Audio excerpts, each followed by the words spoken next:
안녕하십니까. 쇼킹부동산입니다. 윤석열 전 대통령의 탄핵이 어제 확정이 됐죠.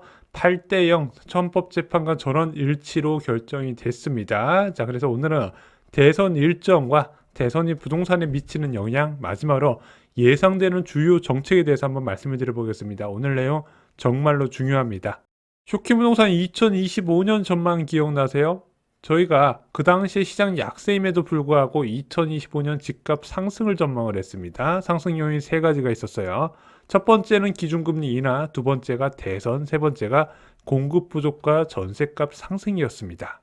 본격적인 대선 레이스가 시작됩니다. 6월 3일 지금 화요일이 유력한데 원래 선거라는 게 한 명이라도 더 내 편을 만드는 게 싸움이기 때문에 각종 부동산 호재가 쏟아집니다. 그래서 2025년 집값 상승 요인 중 하나를 대선으로 본 거예요.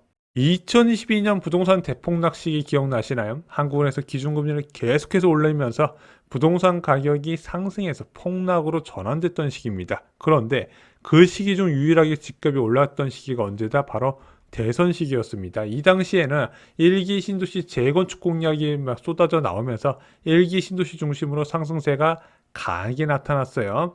급격한 금리 인상 과정에서도 상승을 기록했다는 점, 하지만 지금은 금리 인하 사이클이라는 겁니다.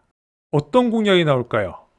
대표적으로 교통 공약입니다. 원래 굵직굵직한 교통 호재들은 선거철에 다 쏟아집니다. 그 지역 표심을 얻기 위한 가장 좋은 방법이에요. 도로를 놔주겠다, 지하철을 놔주겠다. 근데 지금 수도권에 이제 굵직굵직한 지하철 사업들이 좌초되거나 아니면 지금 중단되는 사태가 많이 있거든요. 왜 그러냐? 공사비가 많이 올라갔는데 공사비가 올라간 것을 인프라 사업 주체에서 이것을 감당할 수 없다 보니까 올려줄 수 없다 보니까 포기가 되거나 이제 취소가 돼버린 거예요. 대표적으로 GTX 신호선은 있죠. 건설 투자자들이 집단 탈퇴를 선언하면서 뭐 연내 착공뿐만 아니라 이게 사업이 추진될 수 있을 것인가 이런 회의론이 나오고 있는 사업장입니다.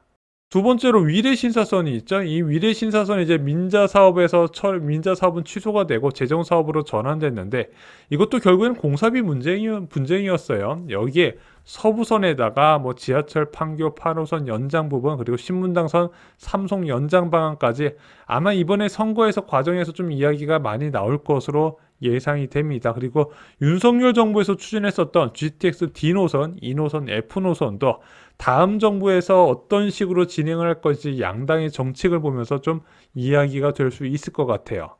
일반적으로 보수 정부 같은 경우는 이제 작은 정부를 추구하다 보니까 정부 지출에 대해서 굉장히 엄격하게 진행을 하고 좀 미래 후손에 대해서 지출을 통제하면서 미래 후손을 위해서 대비를 하자 이런 스탠스를 많이 취합니다. 그래서 지금 많이 진행되고 있는 교통 대책 중에서도 정부가 그렇게 적극적으로 움직이진 않고 있는 상황이에요. 반면에 더불어민주당 같은 경우는 큰 정부를 추구하죠. 단순하게 경제성 이전에 뭐 교통 소외 지역에 교통 복지를 지원하자 이런 개념으로도 접근을 하기 때문에 그리고 정부가 적극적으로 움직이자 재정을 확대하자 이런 정책을 많이 세우다 보니까 교통 정책이 실현될 가능성도 약간 더 높게 보는 시각도 있다는 점 체크를 하시기 바랍니다.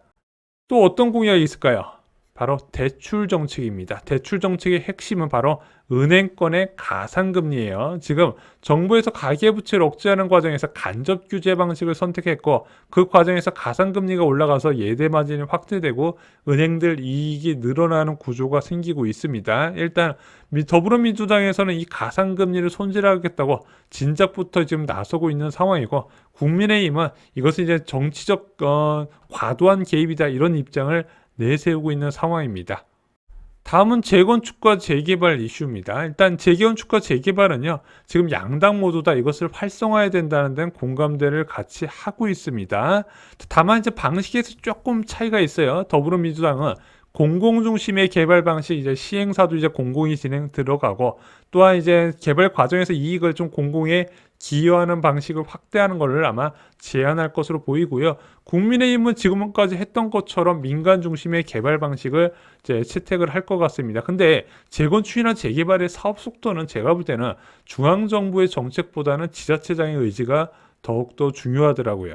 특히 이제 서울의 재개발이나 재건축 기대하고 들어가신 분들은요, 오세훈 서울시장의 출마 가능성에 대해서도 한번 체크를 하셔야 돼요. 만약에 출마를 하게 된다면 서울시장직을 내려놓고 출마를 해야 되거든요. 그러면서 서울시장이 교체될 가능성, 그러면서 재건축 재개발의 정책이 어떤 식으로 바뀔 건지도 체크하실 필요가 있다는 겁니다. 세금 관련 정책도 한번 체크를 해보셔야 돼요. 지금 양당 공동으로 이제 상속세와 증여세 부담을 완화한다는 데는 공감대가 형성된 것 같아요. 이제 보유세 관련 부분은 좀 어떻게 나올 것이냐. 아시다시피 이재명 후보는 이제 이재명 더불어민주당 대표는 과거 대선 시절에 기본소득 관련된 정책을 내세우면서 이것을 어떻게 재원을 마련한다? 국토보유세를 부과해서 재원을 마련한다고 이야기를 했습니다. 국토보유세가 뭐다? 아파트 보유자의 실효세율을 1%까지 높이겠다는 얘기였어요. 그러면서 예를 들어 15억 아파트 갖고 있는 사람한테 1년에 1,500만 원 정도의 세금을 받아서 이것을 기본소득으로 나눠주겠다는 굉장히 파격적인 정책이었죠. 근데 아시다시피 선거라는 거는 중도층 표심에 의해서 결정되는 경우가 많이 있습니다.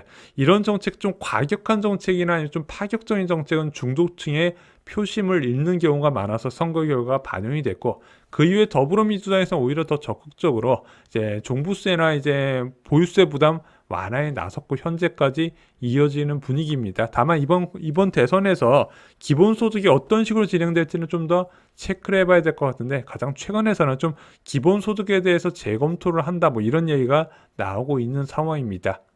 3기 신도시 관련 공약도 살펴보겠습니다. 일단 국민의힘은 지금 원하는 대로 가겠죠. 근데 더불어민주당이 집권하게 된다면 제가 볼 때는 공공자가주택 확대 정책 가능성도 체크를 하셔야 됩니다. 일단 기본주택이라고 밀고 있는 공공자가주택이 있는데 이것을 3기 신도시에 도입을 해야 된다고 예전부터 강조가 돼 있어요. 물론 기본 정책에 대해서 재검토를 하고 있다고 하기는 하지만 저는 어떤 식으로도 좀 변화가 있을 것으로 봅니다. 참고로 공공자가주택은 분양과 임대주택 사이에 위치해 있는데, 지금 더불어민주당의 기본주택 같은 경우는 이제 임대주택에 더 가까운 모델이에요. 국토균형 발전도 체크를 하셔야 됩니다. 국민의힘에서는 아마 현 수준을 유지할 것 같은데, 아시다시피 지금 공공기관 2차 지방 이전을 앞두고 있는데 이것을 현 정부에서는 굉장히 소극적으로 접근을 하고 있었습니다. 하지만 더불어민주당이 집권하게 될 경우에 지방 활성화 정책이 굉장히 강화될 수 있다는 점도 한번 체크를 해보시고요. 이 지방 활성화 정책의 수혜지가 어딜 것인가도 한번 고민을 해보셨으면 좋겠어요. 요즘 부동산 커뮤니티에서 많이 돌아다니는 짤이 있습니다. 김대중 정부에서 서울은 66% 상승했고 노무현 정부에서는 56% 상승을 했습니다. 이명박 정부에서는 마이너스를 기록했고 박근혜 정부에서는 10% 상승했고 윤석열 정부에서는 마이너스, 이건 좀 옛날 거라서 그런 것 같고요. 문재인 정부에서는 62%를 상승했습니다. 자, 그래서 진보 정부에서는 집값이 항상 오른다, 그래서 집을 빨리 사야 된다, 이런 이야기도 있어요. 하지만 저희가 예전에 영상에서 한번 다룬 적이 있죠. 진보 정부가 집값 급등이 그대로 가는 게 맞냐, 무조건 이런 식으로 단순하게 생각해야 되냐.